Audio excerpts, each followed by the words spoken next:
Pwede nga lang ipagpatayuan na natin ang monumento si Justin Wolfe Brownlee dahil sa sobrang galing niya.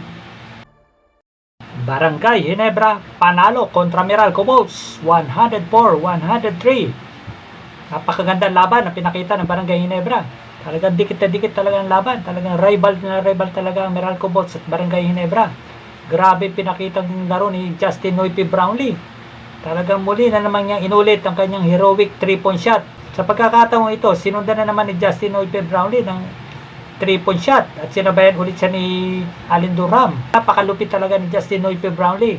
May tuturing na si Justin Wolfe Brownlee ang pinakamagaling na import na naglaro sa PBA. Wala nang kaduda-duda yon. Kaya dapat siyang tawagin na GOAT. Kung sa NBA may Michael Jordan, dito sa Pilipinas ay meron tayong Justin Wolfe Brownlee na dapat natin ipagmalaki. Very crucial yung 3-point shot ni Justin Wolfe Brownlee. Lamang ng dalawang Meralco Boats.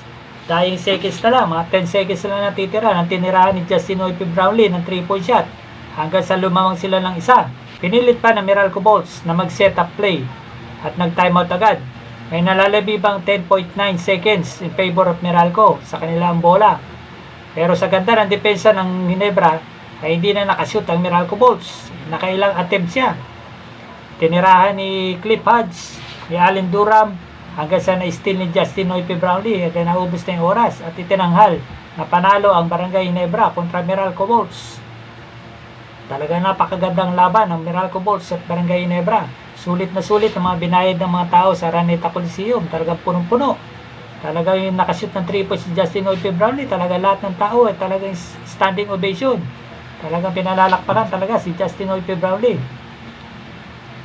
Lamang ng Ginebra ng 2-0 sa kanilang best of 5 series ng PBA Governors Cup. Isang panalo na lang at talagang uusad din sila sa semifinal round. Ang laki na naituloy ni Jody Vance.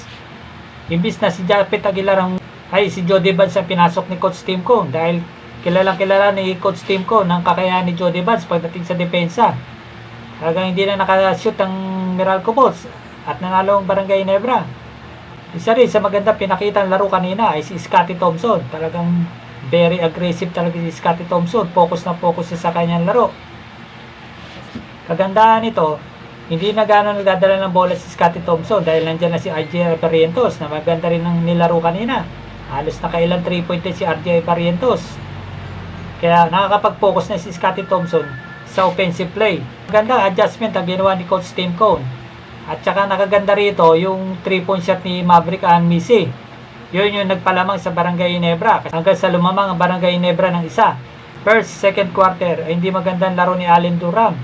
Kumanda na yung laro niya, yung mga third and fourth quarter na, talaga lumabas yung laro ni Allen Durham. Siyempre, matagal na naglalaban ito, talagang rival talaga si Justin Wolfe Brownlee at si Allen Durham. Talagang huling-huli ni Justin Brownlee ang laro ni Allen Durham, hanggang ilang beses siya naputata.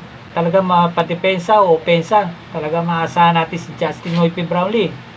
Kung pwede nga lang, ipagpatayuan na natin ang monumento si Justin Wolfe Brownlee dahil sa sobrang galing niya.